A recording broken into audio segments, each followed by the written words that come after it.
बिस्मिल्लाहिर्रहमानिर्रहीम। ठीक, आपके हम अपने लैब 7 के लिए वीडियो बना रहे हैं। लैब 7 में हमने बेसिकली अपने मिप्स माइक्रोप्रोसेसर का फेच मॉड्यूल जो है वो बनाना है। तो फेच मॉड्यूल बहुत इंपॉर्टेंट पार्ट प्ले करेगा हमारे प्रोसेसर के अंदर। ये आपके प्रोसेसर का पूरा डेटा पास है।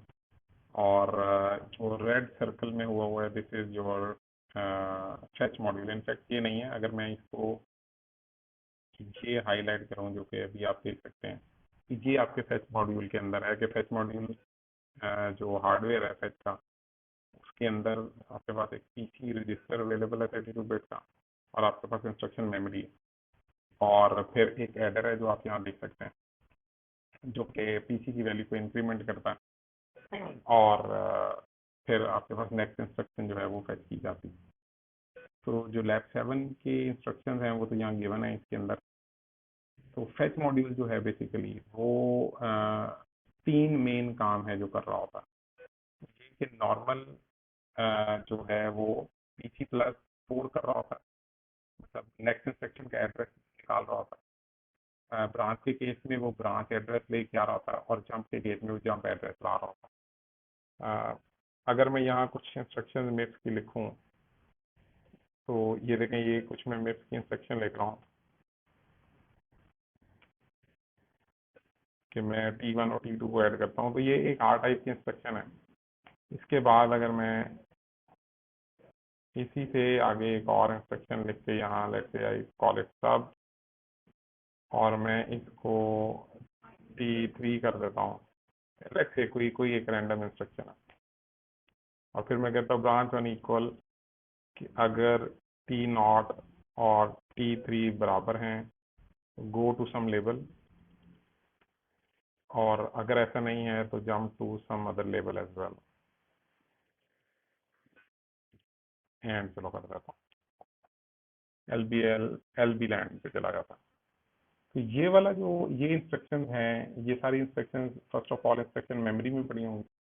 तो हमें इंस्ट्रक्शन मेमोरी भी देखनी है कि इंस्ट्रक्शन मेमोरी क्या है, और वो हम अपने प्रोसेसर में किस तरीके से इनकॉर्पोरेट करेंगे, VHDL में कैसे बनाएंगे। यहाँ उसने वो लिखा हुआ, for this lab we will limit the size of the instruction memory to 16 word which would result in using only the least significant 4 bits of the address bus। ठीक है, हमारे पास एड्रेस बस जो है वो यहाँ 32 बिट की है। और ये 3 मेन काम है जो कि हमने अपने फेच मॉड्यूल के अंदर करने हैं। तो जो फेच का मॉड्यूल है, ये बाकी सब कुछ लिखा हुआ, मैं इसको पढ़ने नहीं जा रहा। तो फेच का मॉड्यूल बेसिकली ये ब्लॉक डायग्राम है कि फेच को 32 बिट का ब्रांच एड्रेस मिलेगा, जो कि किसी और यूनिट से आ रहा था, ऊपर लिखा होता है। ये आप पढ़ के मुझे बताइएगा कि क्या यूनिट है। जंप एड्रेस भी रीसेट मतलब फेच के मॉड्यूल को मिलता है। Then you have a reset signal, clock signal, basically हमने क्लॉक पे ही काम करना है। जंप डिसीजन और ब्रांच डिसीजन, ये 2 सिग्नल है जो कि कंट्रोल यूनिट जनरेट करता है, और पीसी आउट और इंस्ट्रक्शन। तो ये हमारे पास बेसिकली एक फेच का मॉड्यूल है कि जो हमें बनाना है। तो 2 चीज़ें हैं जो कि हमारा फेच का मॉड्यूल हमें आउटपुट देगा।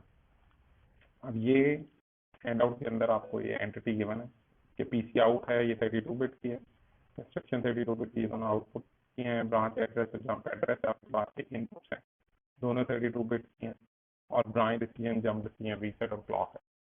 ठीक है, तो ये फेच की एंटिटी जो है ये आपके पास यहाँ अवेलेबल है। ये एज इट इज आप लोगों ने बनानी है। दूसरा फिर काम जो है वो आपने फेच का मॉड्यूल जो है उसको लिखना है। अब ये चीज़ें नोट करते जाइएगा। तो फेच का मॉड्यूल लिखने के लिए 2 मेन काम है जो कि आपने करने हैं। I will come back to these instruction.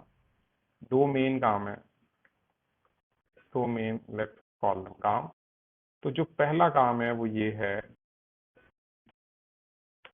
कि आपने प्रोग्राम काउंटर रजिस्टर बनाना है। ठीक है, ये आपके फेच मॉड्यूल का इंटरनल रजिस्टर होगा, इंटरनल रजिस्टर।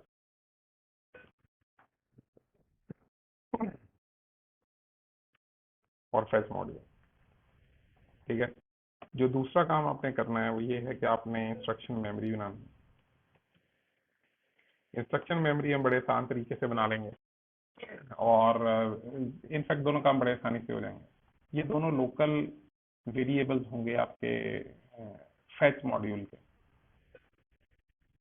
यहाँ हमने इंस्ट्रक्शन मेमोरी बनाने के लिए सबसे पहले हम एक काम कर रहे हैं कि हम एक टाइप डिफाइन कर रहे हैं जिसको हम मेम अरे कह रहे हैं, जो कि बेसिकली एक अरे है जो कि 0 to 15 है।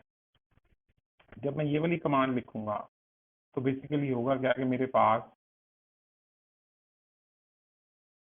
पास एक लोकेशन जो है वो अलॉट हो जाएगी।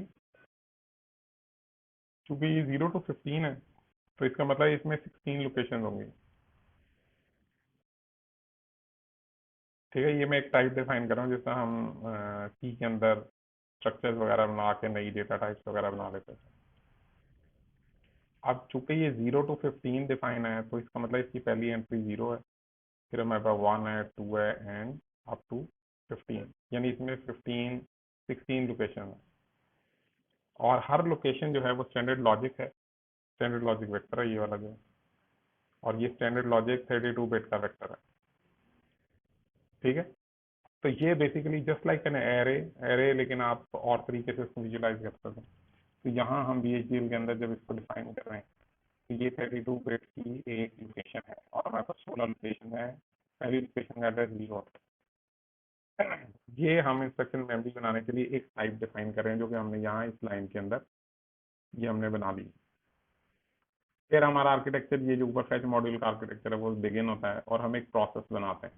अब आपको ये पता होना चाहिए कि प्रोसेस, हमने कहा था कि एम्प्टी नहीं हो सकता, there has to be a sensitivity list for that. आप देखिएगा कि ये प्रोसेस आपके ख्याल में किस चीज़ पे सेंसिटिव होगा, आगे कोड भी आ रहा था, आप उसको देख लीजिएगा। अब ये जो मैं बना रहा हूँ यहाँ वेरिएबल मेम, ठीक है, जो वेरिएबल मेम ये बन रहा है this is actually our instruction memory, you can call it instruction memory if you want to. हमने इसको मेम कहा है, ठीक है ना। मेम आगे कॉलन, ये मेम की टाइप है मेम अरे, ये मेमोरी अरे है। तो जो मेम वेरिएबल है वो बेसिकली क्या बन गया है, वो एग्जैक्टली ये वाला चीज बन गया। अब इसका नाम हमने एम रख दिया, MEM। ठीक है, मेम की 16 लोकेशन है और हर लोकेशन 32 बिट की है। इस लैब के अंदर हम ये करेंगे कि जो उसका इंडेक्स है यानी 0 इंडेक्स है तो इसके अंदर 32 बिट के जीरोस पड़े हुए। ठीक है, 32 के बिट के जीरो अगर मैंने लिखने हो तो मैं क्या लिखूंगा, या तो मैं 32 जीरोस लिख, या मैं एक्स लिख के और उसको 8 हेक्साडेसिमल डिजिट दे दूँ। ठीक है, मैं उसको 8 हेक्साडेसिमल डिजिट दे दूँ तो this is equal to 32 bit.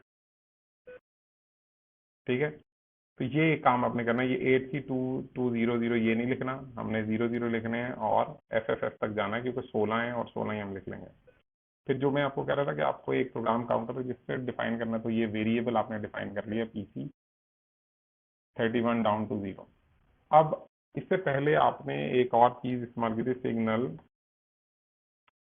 और चलो ऐसे ही लिख लेना।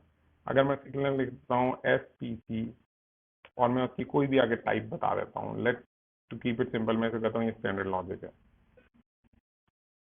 और ऑन द अदर हैंड मैं अगर डिफाइन करता हूँ कि variable VPC and that standard logic as well, अब दोनों में डिफरेंस क्या है। मैंने आपको ये बताया था कि जो सिग्नल है वो बेसिकली क्या है, that's a connection. For example अगर आपके पास ये दो गेट्स हैं और इनकी आउटपुट जो है वो किसी एक और गेट में को फीड कर रहे हैं आप, तो जो ये वाली वायर आपको टेम्परेरी चाहिए होगी जो बेसिकली इसके एंड का रिजल्ट अपने पास स्टोर करेगी, let's call it A and B, और ये भी A एंड B ही है। ठीक है, या A बार B बार कर लो टू कीप देम डिफरेंट। तो आप जब इसको ये वाली वायर डिक्लेयर करेंगे VHDL में तो आप इसको सिग्नल डिफाइन करेंगे, you will write signal SPC। Again, what about variable? When you define something as variable, जो कि स्टैंडर्ड लॉजिक टाइप का ही होगा। स्टैंडर्ड लॉजिक बेसिकली डिफाइन करता है कि उसमें वैल्यू क्या होगी, और वेरिएबल जो सिग्नल डिफाइन करता है ये एक्चुअली हार्डवेयर क्या होगा। तो जो VPC है आपके पास, ये जब मैं वेरिएबल डिफाइन करूंगा तो इट मीन्स इट्स स्टोरेज। ठीक है, it means it's a physical register जो कि किसी भी लैच या फ्लिप फ्लॉप से मिलकर बना होगा, दैट डिपेंड के क्वार्टर्स उसको किस तरीके से सिंथेसाइज करता है, लेकिन ये कुछ स्टोरेज एलिमेंट होगा। तो सिग्नल डिफाइन करने से कोई भी चीज वायर डिफाइन होती है हार्डवेयर में, और वेरिएबल डिफाइन करने से वो कोई स्टोरेज होती है। ये पहला डिफरेंस है सिग्नल और वेरिएबल का। जो दूसरा है वो ये कि आप देखो कि जो प्रोसेस है, प्रोसेस के अंदर जब भी कभी डिफाइन होगा वो वेरिएबल होगा। You can't define a signal inside a process. अगर आप सिग्नल डिफाइन करना चाहते हो तो वो मेन आर्किटेक्चर के अंदर डिफाइन होगा, ठीक है। वेरिएबल जो हैं वो लोकल प्रोसेस के अंदर भी आ सकते हैं और आर्किटेक्चर के अंदर भी आ सकते हैं। जो आर्किटेक्चर में होंगे वो शेयर्ड वेरिएबल होंगे कि इस प्रोसेस के लोकल वेरिएबल है। तो फेच के मॉड्यूल के अंदर हमें से कोई फर्क नहीं पड़ेगा कि अगर हम इन वेरिएबल्स को इसी प्रोसेस के अंदर डिफाइन कर दें, क्योंकि एक अकेला प्रोसेस है। लेटर ऑन जब हम डी कोड की लैब पे आएंगे तो फिर हम इन चीज़ों को ज़रा ज़्यादा बारीकी से देखेंगे। अभी फिलहाल इनको देखने की परेशान होने की ज़रूरत नहीं। तो होपफुली आपको समझ आ गई होगी कि वेरिएबल क्या है। फिर हम एक वेरिएबल इंडेक्स ले रहे हैं क्योंकि हम ये जो अरे बना रहे हैं अपनी इंस्ट्रक्शन मेमोरी को, ये इट्स जस्ट लाइक एन अरे। तो अरे के किसी इंडेक्स को एक्सेस करना हो तो आपको उस हार्डवेयर का या उसका मेमोरी का नाम लिखना पड़ेगा, उस अरे का जो हमारे केस में मैम है। और अब यहाँ मैंने उसको ब्रैकेट में जो भी इंडेक्स बताऊंगा ये वो वाली लोकेशन को पिक कर लेगा, ठीक है। वहां से डाटा उठा भी सकता है, रख भी सकता है, लेकिन हमारे केस में इंस्ट्रक्शन मेमोरी जो है वो रीड ओनली मेमोरी होती है, इसलिए हमें उस पर डाटा रखना नहीं है, सिर्फ उससे डाटा लेना है। और ये अभी यहाँ यहाँ क्लियर भी हो जाएगा what do I mean by that. तो ये अब उसका सूडो कोड है। Fetch process begins here, below describe logic not the code, ठीक है। ये आपकी रिस्पॉन्सिबिलिटी है, ये उससे सारा कुछ बताया हुआ है कि आपने इसको किस तरीके से देखना है, क्या करना है। तो हमारे पास 3 बेसिक काम हैं जो कि फेच का मॉड्यूल करता है, उनको जहन में रखना है। एक प्रोसेस बनेगा जो कि क्लॉक पे डिपेंडेंट होगा, क्लॉक का राइजिंग एज देखेंगे, और जब भी क्लॉक का राइजिंग एज आएगा तो ये 3 काम है जो कि किए जाएंगे। वो मैं आपको यहाँ बताता हूँ कि हमारे पास जो 3 काम है फेच के वो कैसे करेंगे। तो हमने कहा कि हम अपने क्लॉक पे सेंसिटिव बनाएंगे। लेट्स से क्लॉक का इवेंट एंड क्लॉक इज 1। अब ये एक्चुअल कोड है।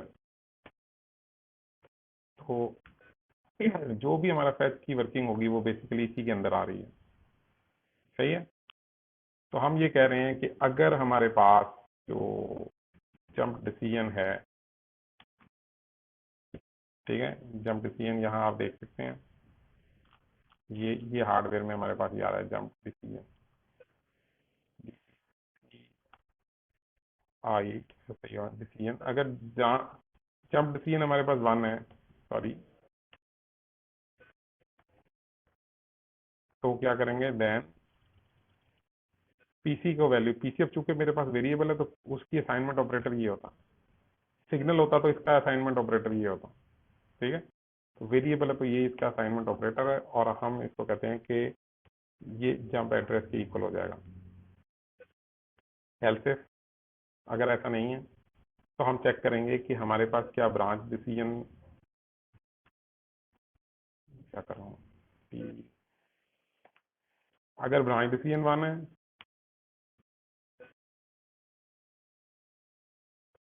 तो क्या करें, तो हम इसके अंदर लिखेंगे कि पीसी की वैल्यू जो है वो ब्रांच डिसीजन के इक्वल है। और अगर ऐसा ना हो, अगर ना तो ये हो ना तो वो हो, तो फिर क्या करेंगे, तो फिर इसका जो तीसरा काम है वो रह जाएगा। एल्स अगर ऐसा भी ना हो तो फिर क्या होगा, पीसी की वैल्यू नॉर्मल इंक्रीमेंट होगी, ठीक है। ऐसे लिख लो या ऐसे लिख लो, एवरीथिंग इज सिमिलर, यहाँ यहाँ चल जाएगा, ठीक है। तो ये काम है मेन। जब ये काम हो जाएगा, जब ये वाले काम हो जाएंगे, ये वैसे ये 3 काम है जो कि हमने करने हैं, ठीक है।